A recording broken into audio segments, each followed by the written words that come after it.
روزانہ نئی اسلامی ویڈیوز دیکھنے کے لیے ہماری یوٹیوب چینل اقوال حق کو سبسکرائب کریں۔ شکریہ۔ اعوذ باللہ من الشیطان الرجیم، بسم اللہ الرحمن الرحیم۔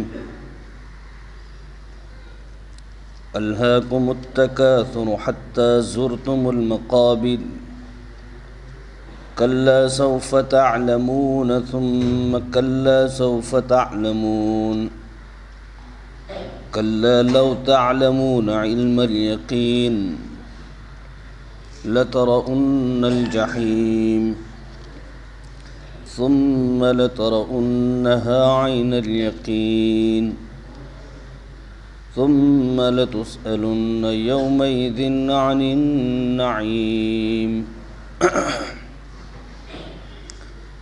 پناہ مانگتا ہوں میں اللہ سے شیطان مردود کی، اور شروع کرتا ہوں اللہ کے نام سے جو بڑا مہربان نہایت رحم والا ہے۔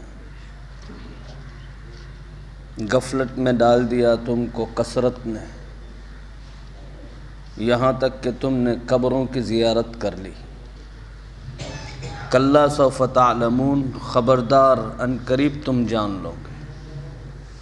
ثم کلا سوف تعلمون، پھر خبردار ان قریب تم جان لو گے۔ کلا لو تعلمون علم الیقین، اور ہرگز نہیں جس وقت تم جان لو گے یقین کی آنکھوں سے، لترؤن الجحیم، تم جہنم کو دیکھو گے۔ ثم لترؤنها عین الیقین، پھر جب تم اس کو یقین کے ساتھ دیکھو گے۔ ثم لتسألن یومئذ عن النعیم، اور پھر تم سے نعمتوں کے بارے میں سوالات کیے جائیں گے۔ اس سورت کا نام سورہ تکاثر ہے، چونکہ اس سورت کی پہلی آیت میں لفظ تکاثر آیا، اسی پر اس سورت کا نام رکھا گیا۔ یہ سورت مکی زندگی میں نازل ہوئی۔ نزول کے اعتبار سے اس کا 16واں نمبر ہے۔ اس سورت میں خالق اپنے مخلوق کی، آقا اپنے غلاموں کی کمزوری کا ذکر کر رہے ہیں کہ الہاکم التکاثر، کثرت نے تم کو غفلت میں ڈال دیا۔ کس چیز کی کثرت نے؟ بعض لوگ کہتے ہیں ہمارے پاس مال زیادہ ہے، بعض لوگ کہتے ہیں ہمارے پاس اولاد زیادہ ہے، کچھ لوگ اپنی پارٹی پر، اپنے خاندان پر، اپنے کارخانوں پر فخر کرتے ہیں۔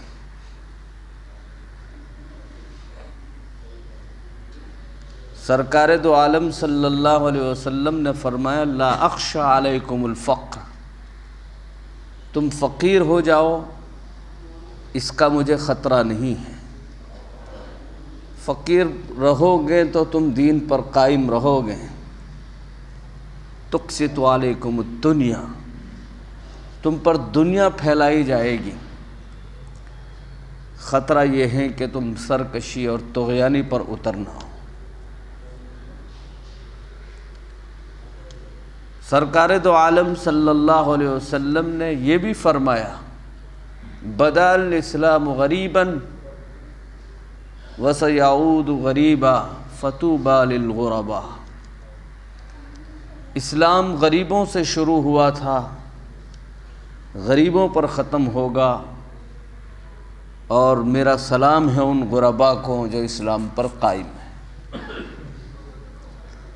غریب کے بہت سے مطالب بیان کیے گئے۔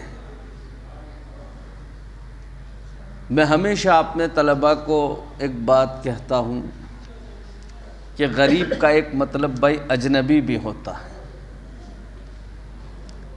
اور ایک ہی خاندان میں کچھ لوگ مالدار ہیں اور کچھ غریب ہیں، تو وہ قریبی رشتہ دار ہونے کے باوجود ان مالداروں کے سامنے اجنبی محسوس ہوتے ہیں۔ اور بہت ساری اولاد ایسی ہیں دنیا میں کہ جن کے ماں باپ نے ان کو محنتیں کر کے پڑھایا، آگے بڑھایا،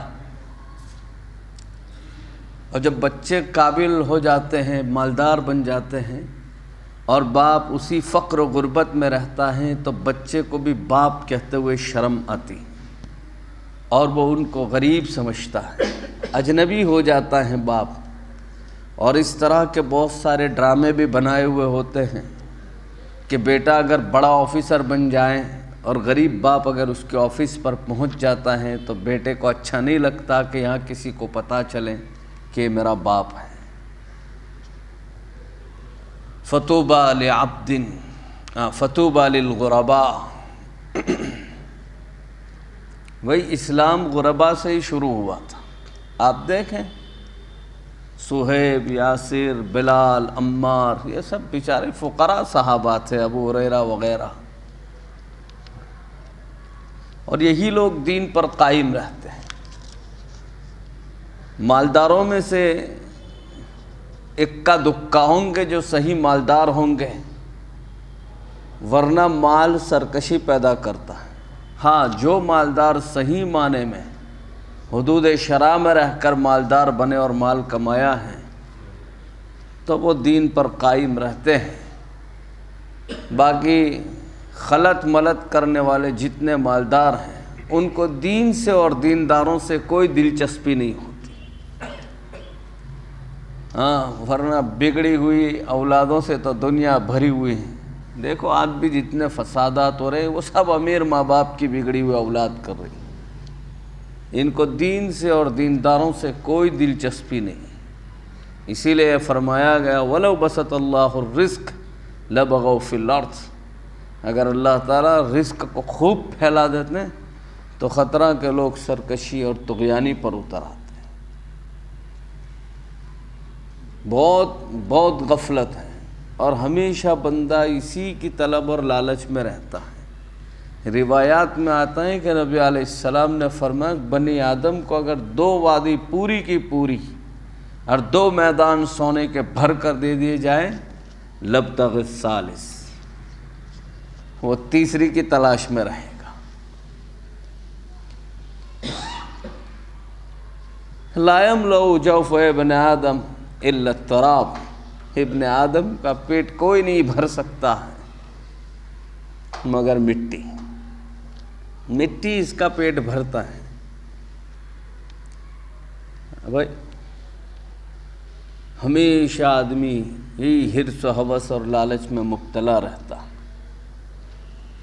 نبی علیہ السلام نے فرمایا کہ بھائی آدمی ہمیشہ بس یہی نعرہ لگاتا ہے مالی مالی، میرا مال میرا مال۔ ارے تیرا مال کون سا ہے؟ میں نے گزشتہ ہفتے کسی صورت میں درس میں کہا تھا، یہ جو کھا لیا، جو پہن کر بوسیدہ کر دیا، یا جو ہم نے خیرات و صدقہ دے دیا، وہی ہمارا ہے بس، باقی سب وارثوں کا ہے۔ نبی علیہ السلام نے فرمایا کہ بھائی تم میں سے کوئی ایسے لوگ ہیں جن کو اپنے مال سے زیادہ وارثوں کا مال محبوب اور عزیز ہوں؟ صحابہ نے کہا ایسا تو کوئی ہوتا ہوگا۔ نبی علیہ السلام نے فرمایا تم سب کے سب ایسے ہو، یہ جتنی دنیا کمانے میں محنت کر رہے ہو اور پاپڑ بیلتے ہو نا، یہ سب تمہارے وارثوں کا ہے اور تم اس پر نگران ہو۔ تمہارا تو صرف وہی ہیں جو تم نے کھا لیا، جو پہن کر بوسیدہ کر دیا، یا جو خیرات صدقہ کر کے آگے بھیج دیا، باقی سب کا سب انسان کا وارثوں میں منتقل ہو جائے گا۔ اور اس سے پہلے یہ بھی بتلایا تھا کہ جب آدمی مرتا ہے تو اس کے ساتھ 3 چیزیں جاتی ہیں، رشتہ دار، مال اور اعمال۔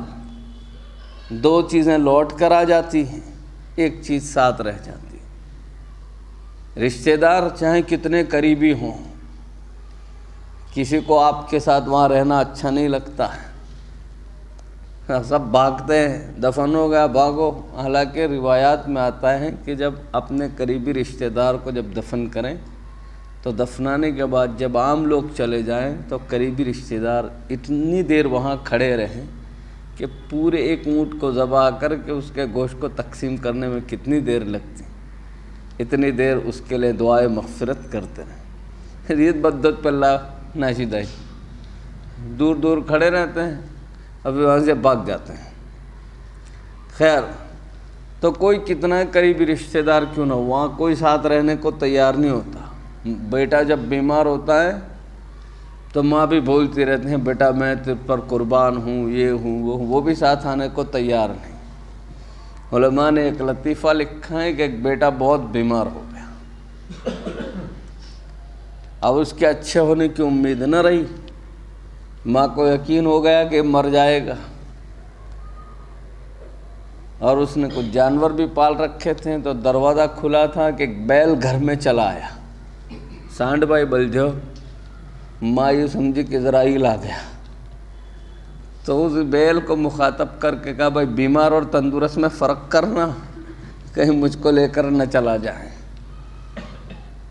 تو کوئی ساتھ نہیں آتا بھائی، رشتہ دار بھی چلے آتے ہیں، اور مال سے مراد چارپائی چادر وغیرہ جو ہے وہ بھی ساتھ چلا آتا. آپ کے ساتھ وہاں رہنے والی کوئی چیز ہے تو وہ عمل ہے. اور پرسوں شاید یا گزشتہ ہفتے درس میں بات کہی گئی تھی، جب بندہ مر کر قبر میں جاتا ہے تو ایک حسین خوبصورت نوجوان اس کے ارد گرد گھومتا رہتا ہے، بہترین خوشبو سے معطر. تو مرنے والا پوچھتا ہے تو کون ہے؟ اتنی دنیا گھوما ہوں، تیرے جتنا خوبصورت نوجوان نہیں دیکھا. تو وہ نوجوان تعجب سے کہتا ہے اما تعریفونی، کیا مجھ کو نہیں پہچانتا؟ تو وہ مردہ کہتا ہے نہیں. تو وہ نوجوان کہتا ہے انا عملک الصالح، میں تیرے نیک اعمال ہوں، اللہ نے تیری حفاظت کے لیے بھیجا ہے. اور جب کوئی نافرمان اور برا مر کر قبر میں جاتا ہے تو اتنا بدبودار گندی شکل والا نوجوان اس کے ارد گرد بدبودار گھومتا ہے. مردہ کہتا ہے بھائی تو کون ہے؟ پہلے سے میں بہت تکلیف میں ہوں، تجھ کو دیکھ کر اور تکلیف ہوتی ہے، تو ہیں کون؟ تو وہ کہتا ہے اما تعریفونی، مجھ کو نہیں پہچانتا؟ انا عملک السوء، میں تیرے برے عمل ہوں. تو بھائی اللہ فرماتے ہیں خالق اپنے مخلوق کی کمزوری کی شکایت کرتا ہے. الہاکم التکاثر، تم کو غفلت میں ڈال دیا ہے کثرت نے. کثرت سمجھتے ہیں نا بھائی؟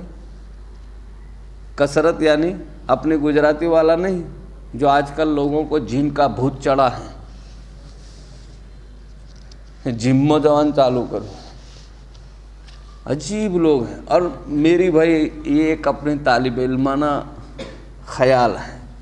ابھی عصر کے بعد مجھ کو ہنسی بھی آئی تھی جب یہ میں اس کو دیکھ رہا تھا کہ کثرت نے تم کو غفلت میں ڈال رکھا ہے. اور واقعی اسی جم سے بہت سارے لوگ غفلت میں ہیں، طاقت بنانے میں خدا کی طاقت بھول گئے، اسی کثرت نے تم کو غفلت میں ڈال دیا. لیکن یہاں یہ مراد نہیں ہے، کثرت سے مراد زیادتی نے، بڑھاوے نے تم کو غفلت میں ڈال رکھا ہے. اس صورت کا شان نزول کیا ہوا؟ مکہ مکرمہ میں دو بڑی برادریاں تھیں، ایک عبد مناف اور دوسرا بنو سہم. یہ دو بڑی برادریاں تھیں. یہ لوگ آپس میں بیٹھے گپ شپ کر رہے تھے، اور باتوں باتوں میں تذکرے ہوئے. تو عبد مناف نے کہا تمہارے مقابلے میں ہمارا خاندان بڑا ہے، ہماری جماعت بڑی ہے. بنو سہم کہہ رہے ہیں ہم بڑے ہیں. اور اسی باتوں میں اختلاف شروع ہو گیا. اختلاف شروع ہوا تو وہاں کچھ سمجھدار لوگ تھے کہ بھائی ایک ہی شہر کے رہنے والے سمجھدار لوگ ہوں، کیوں اختلاف کر لو، مردم شماری کر لو، اپنے اپنے افراد گن لو، پتہ چل جائے گا. یہ مشورہ سمجھ میں آیا تو مردم شماری ہوئی. تو عبد مناف کے لوگ بڑھ گئے، جس سے بنو سہم کو بڑا صدمہ لگا. انہوں نے کہا کہ بھائی ایسا نہیں، چلو مردوں کو بھی گنتے ہیں. حتیٰ زرتم المقابر، تو قبرستان میں گئے اور جا کر مردے گننے لگے کہ ہماروں کلو مرے، تمہاروں کلو مرے. اور اس گنتی میں بنو سہم کے لوگ بڑھ گئے. تو انہوں نے وہاں نعرے بازی کی کہ ہم تم سے آگے نکل گئے. الہاکم التکاثر حتی زرتم المقابر، کثرت کے اظہار نے تم کو لے ڈوبا اور تمہیں غفلت میں ڈال دیا یہاں تک کہ تم قبروں تک پہنچ گئے۔ کیا فائدہ اس سے؟ مردم شماری سے فائدہ کیا ہوگا؟ بعض مفسرین نے اس کی تفسیر یہ کی کہ زندگی میں تھے تب بھی آپ یہ کرتے رہیں، اب مر کر قبر میں چلے گئے، کیا فائدہ ہوا؟ کلا سوف تعلمون، ہرگز نہیں، ان قریب تم جان لو گے۔ ہے بھائی، ابھی نشے میں ہے دنیا، لوگوں کو پتہ نہیں یہ حقیقت ہے، یہ سب ہوگا۔ اور میں ہمیشہ ایک بات کہتا ہوں کہ شراب کے نشے سے بھی کہیں زیادہ خطرناک مال کا نشہ ہوتا ہے۔ وہ تو رات کو پی صبح اتر جائے گی، یہ تو رات میں بھی پیسے گنتے رہتے ہیں۔ میں نے پہلے بھی بتلایا تھا آپ کو کہ معاذ الفقار صاحب نے ایک مرتبہ اپنے بیان میں بات کہی تھی کہ ایک مرتبہ رات کو 3:30 4 بجے کسی کا مجھ پر فون آیا، تو میں نے سمجھا کہ بھائی بیچارے نے حسن ظن کے ساتھ فون کیا ہوگا کہ حضرت تہجد کے لیے اٹھے ہیں، دعا کی درخواست کریں۔ تو میں نے بھی ایک دم سے فون ریسیو کر لیا۔ فون اٹھاتے ہی کمبخت کہہ رہا ہے کہ حضرت 36 میلیں تو چل رہی ہیں، کل 37ویں میل کا افتتاح ہے، دعا کرنا آسانی سے پروگرام نمٹ جائے۔ تو یہ نشہ شراب کے نشے سے بھی زیادہ خطرناک ہے، راتوں کی سکون والی نیند بھی چھین لیتا ہے۔ کلا، ہرگز نہیں، سوف تعلمون، ان قریب تم جان لو گے۔ ثم کلا سوف تعلمون، پھر خبردار، ان قریب تم جان لو گے۔ اتنا نشہ چڑھا ہوا ہے کہ کچھ پتہ نہیں چلتا ہے۔ اس کو بس یوں مثال سے سمجھیں کہ دواخانے میں جاتے ہیں اور آپریشن کرنا ہوتا ہے تو ہمیں کوئی انجیکشن اور دوائی دی جاتی ہیں، کچھ چیز سنگھائی جاتی ہے، آدمی بے ہوش ہو جاتا ہے، اتنا غافل ہو جاتا ہے اس دوائی اور انجیکشن سے کہ اس کے ساتھ ڈاکٹر کیا کھلواڑ کر رہے ہیں اسے پتہ نہیں چلتا ہے، کاٹ کوٹ ڈالتے ہیں اس کو، لیکن اس کو احساس نہیں ہوتا۔ اور جب پھر جیسے ہی 3-4 گھنٹے کے بعد ہوش آتا ہے تو پتہ چلتا ہے اوہ، اور جب درد شروع ہوتا ہے تو پتہ چلتا ہے کہ ان لوگوں نے میرے ساتھ کیا کیا کر دیا۔ اب بے ہوش تھا تو اسے کچھ نہیں ہوتا تھا، لیکن جیسے جیسے نشہ اترا تو پتہ چل گیا کہ اتنا سب ہو گیا۔ اسی لیے ہماری بس یہی حالت ہے، چیخنے والے چیخ رہے ہیں کہ بھائی یہ سب ہوگا، سمجھ میں نہیں آتا۔ میں نے شاید کہا تھا کہ نہیں، ہاں پرسوں گزشتہ درس میں بات کہی تھی مولانا خالد سیف اللہ رحمانی والی کہ بھائی ہم نے 3 دور دیکھے۔ ایک دور وہ تھا کہ لوگ غلط کام کرتے تھے تو ہم کہتے تھے بھائی قرآن حدیث میں اس کو منع لکھا ہے، تو لوگ مان لیتے تھے۔ پھر دوسرا دور آیا کہ لوگ غلط کام کر رہے ہیں، ہم کہتے ہیں کہ بھائی یہ اس کو قرآن حدیث میں منع لکھا ہے، تو کہتے ہیں بتاؤ کہاں ہے۔ جب ان کو بتلا دیتے تھے تو مان لیتے تھے۔ پھر اب ایک ایسے دور میں جی رہے ہیں کہ لوگ غلط کر رہے ہیں، ان کو کہہ رہے ہیں کہ بھائی قرآن حدیث میں منع ہے، ہم ان کو بتلاتے ہیں تو کہا مانا، لیکن عقل ماننے کو تیار نہیں۔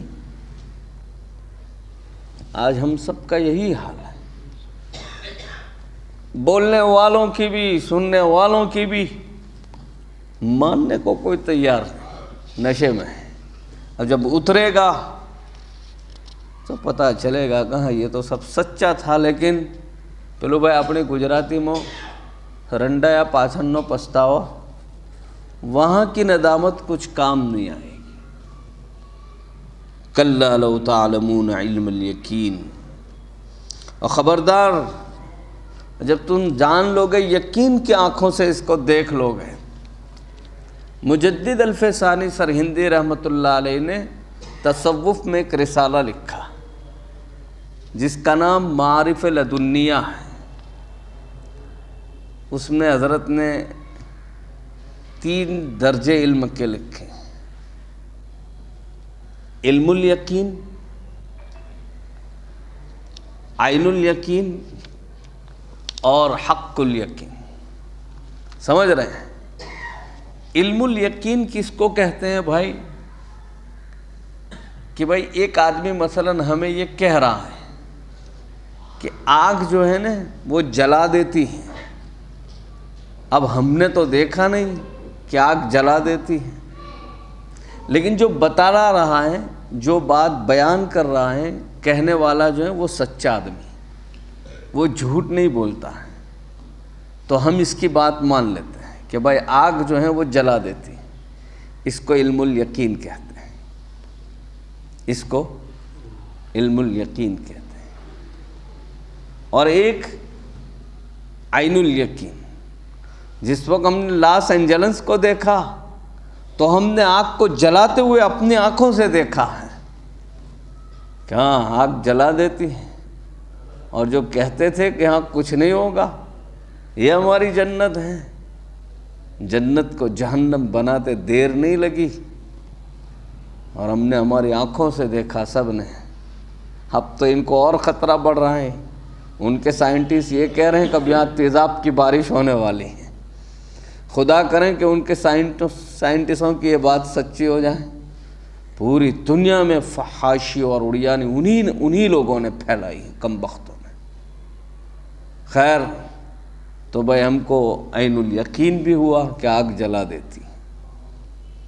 حق الیقین کس کو کہتے ہیں؟ کہ ہمارے جسم کا کوئی اعضا جل جائیں تو اس وقت حق الیقین ہو جاتا ہے. کہاں بھائی پوتا نہ پڑھائی تیار خبر پڑی کہ اعوذ ہو ہم، تو اس وقت حق الیقین ہوتا ہے. اور جس دن تم دیکھو گے نا تو تمہیں یقین ہو جائے گا. لَتَرَوُنَّ الْجَحِيمَ، تم جہنم کے شعلوں کو دیکھو گے. شعلے دار آگ جب دیکھو گے تمہاری نظروں سے تو پھر تمہیں یقین ہو جائے گا کہ یار بہت کہہ رہے تھے ہم کو اس طرح کی باتیں، لیکن سمجھ میں نہیں آتا تھا، لیکن اب کیا فائدہ، کوئی فائدہ نہیں. اور وہ آگ آپ کو معلوم ہے کتنی خطرناک ہوگی؟ دنیا سے 69 گنا زیادہ ہوگی. اور وہ آگ نار اللہ الموقدہ، اللہ کی بھڑکائی ہوئی ہے. میں نے گزشتہ بتلایا تھا کہ 1000 سال تک اللہ نے اس کو جلایا تو وہ سرخ بنی، پھر 1000 سال جلایا تو وہ سفید بن گئی، پھر اس آگ کو 1000 سال جلایا تو وہ سیاہ بن گئی. ارے دنیا کی آگ لوہے کو پگھلا دیتی ہاں، تو جہنم کی آگ اس سے 69 گنا زیادہ ہوگی. وہاں ہمیں مارنا مقصود نہیں ہوگا بھائی. ارے مار دینے کے لیے تو جہنم کی ایک چنگاری کافی ہے. لا يموت فیہا ولا یحیا، تم اس میں مرو گے بھی نہیں اور زندہ بھی نہیں رہ پاؤ گے، تڑپتے رہو گے. اور تو تم جہنم کے شعلوں کو اپنے نظروں سے دیکھو گے. ثم لترؤنہا عین الیقین، اور تمہیں یقین ہو جائے گا. لیکن غفلت جاتی نہیں ہے. آدمی چاہے کتنا بڑا ہو جائے، جیسے جیسے آدمی بڑا ہوتا ہے 2 عادتیں جوان ہوتی جاتی: مال کی کثرت اور اپنی عمر کو گنتے رہنا. کتنے سال کا ہو جائیں تمنا یہ کرتا ہے کہ کچھ اور برکت دے دی جائے. 105 سال کے ہو جاتے ہیں پھر بھی تمنا کرتے ہیں کہ ابھی ایک صدی ڈال دی جائے. بھائی مرنا کس کو اچھا لگتا ہے؟ ایک زمانہ وہ تھا کہ جب کسی کے سر میں 2-4 بال سفید آ جاتے تھے تو اب وہ ڈرنا شروع کر دیتے کہ چلو بھائی اب زندگی کی شام ہوئی، عصر ہو گئی. اب عصر سے مغرب کا وقت بہت مختصر ہوتا ہے، تو وہ رجوع اللہ کرتے ہیں، ڈرنا شروع کر دیتے ہیں، اپنے آپ کو احکام کا پابند بناتے ہیں. اور ایک ہم ہے اس زمانے میں کہ پورے کے پورے سفید ہو جاتے ہیں، بڑھائیاں نہیں جاتی. یہ ریکارڈ ہو رہا ہے اور دور دور تک جاتا، ورنہ میں ایک زبردست واقعہ آپ کو سناتا ہماری برادری کا. لیکن مناسب نہیں لگتا، اس لیے میں اس کو یہاں نہیں بولتا ہوں کہ بڑھاپے میں بھی اتنی بری عادتیں نہیں جاتی۔ لوگوں کو کتنے نفس بہک گئے ہیں، سوروں کی طرح بھنڈ کی طرح پھول گئے ہیں سب کے نفس، ذرا بھی خوف خدا نہیں ہے۔ ثم لتسألن یومئذ عن النعیم، پھر اللہ تعالیٰ تم سے نعمتوں کے بارے میں سوال کرے گا۔ کتنی نعمتیں بھائی ہم سب کے ساتھ فی الحال ہیں، دیکھیں آپ، ہم سے پوچھا جائے گا صحت دی تھی تم کو، تندرستی دی تھی، بغیر بیماریوں والا جسم دیا تھا، تمام صحیح سلامت اعضاء دیے تھے، تم کو دماغ تندرست دیا تھا، کان دیے تھے، آنکھ دی تھی، زبان دی تھی، مختلف قسم کے اور مختلف الوان کے کھانے کھاتے تھے۔ نبی علیہ السلام نے فرمایا بھائی غریب رہو گے تو دین پر باقی رہو گے۔ یہ جتنی نعمتوں کی فراوانی ہوتی ہے اتنی پریشانیاں بڑھتی جائیں گی، ورنہ دیکھو بڑے بوڑھوں کو پوچھو، سادہ سیدھی زندگی تھی تو اتنی زیادہ پریشانیوں کا ان کو سامنا نہیں کرنا پڑا ہے جتنا ہم لوگ ابھی چھوٹی چھوٹی عمروں میں کر رہے ہیں۔ ٹینشن کہنے کے بھائی آج خود ہی ہم سمجھنا پڑتی ٹینشن اللہ شو، لیکن ہم نے مول لیا اس کو، آئی بربار گرموں پہ آخ، سمجھ رہے ہیں، یہ سب ہمارے کیے کرایا ہے۔ ثم لتسألن یومئذ عن النعیم، یہ سب نعمتوں کے بارے میں پوچھا جائے گا۔ کتنی نعمتیں بھائی اللہ کی ہمارے ساتھ، شکر ادا کرتے ہیں؟ اللہم لک الحمد کلہ ولک الشکر، ہو گیا۔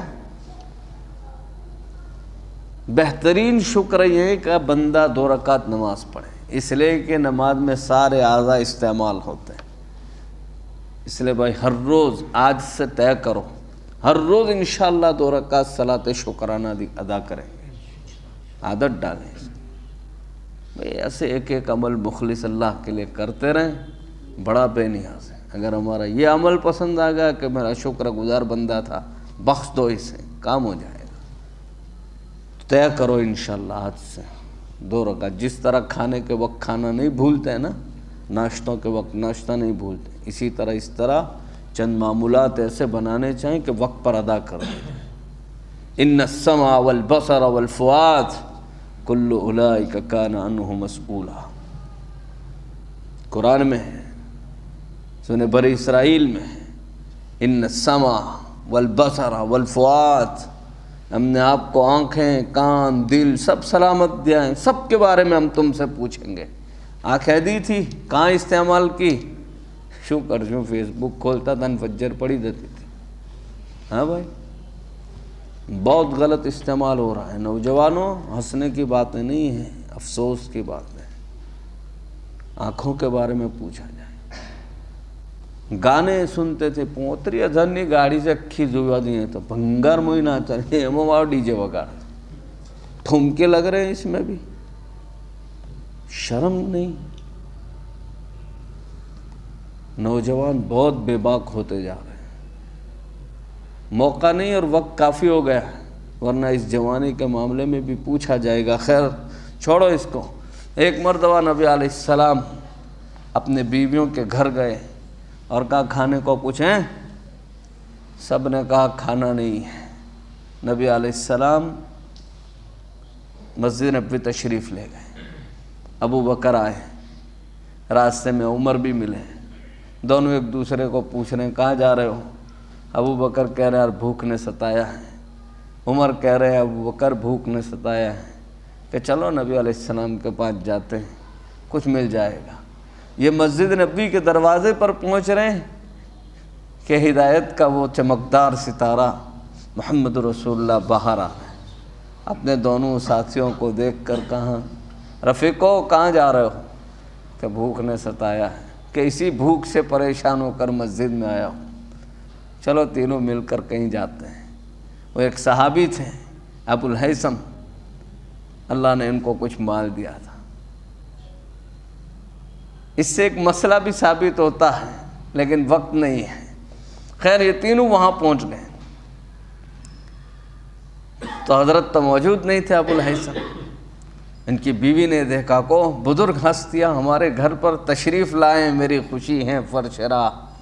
جب اچھے مہمان آتے ہیں تو دل کہتا ہے تشریف لائیں میری خوشی ہے فرشرا، کہوں میں آپ کو اہلاً و سہلاً و مرحبا، تشریف لائیں۔ تینوں مہمانوں کو بٹھایا، کہا ابو الہیثم کہاں ہے؟ کہ وہ پانی لینے گئے۔ اتنے میں حضرت وہ صحابی آ گئے، انہیں بہت خوشی لگی، میرے گھر میں اتنے بڑے مہمان۔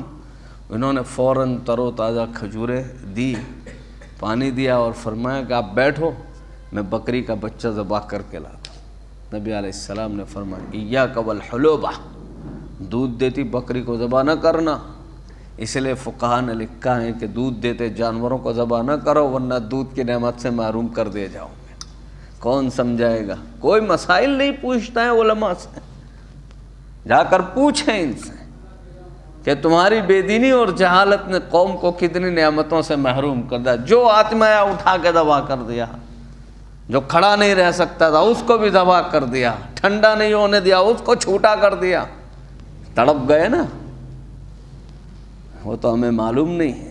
غور کرنا چاہیں کہ اتنی بڑی نعمت سے کیسے محروم ہو گئے۔ بہت ناقدری کی ہے، کتنے خاندان اور کتنے گھروں کے پیٹ بھر جاتے، اتنا کھانا شادیوں میں بگاڑتے تھے، بوٹی بوٹی کے لیے ترس گئے، عاجزی کرتے ہیں۔ ہاں خیر تو کہا دودھ والی بکری مت لانا۔ خیر حضرت ابو الہیثم نے بکری کا بچہ بھی ان کو کھلایا۔ جب کھا کر فارغ ہو گئے، سرکار اپنے دونوں صحابہ ابو بکر عمر کو کہہ رہے ہیں ثم لتسألن یومئذ عن النعیم، کل قیامت کے دن یہ جو تم نے کھایا نا اس کے بارے میں بھی تم سے سوال کیا جائے۔ کیا کیا کھاتے ہیں ہم لوگ؟ کبھی اس کا خیال بھی آیا کہ ہم نے اللہ کی کتنی نعمتیں کھائی، ہمیں اس کا ایک لمحہ بھی خیال نہیں ہے۔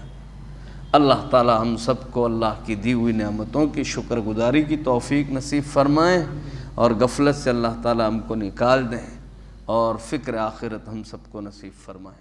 سبحان اللہ۔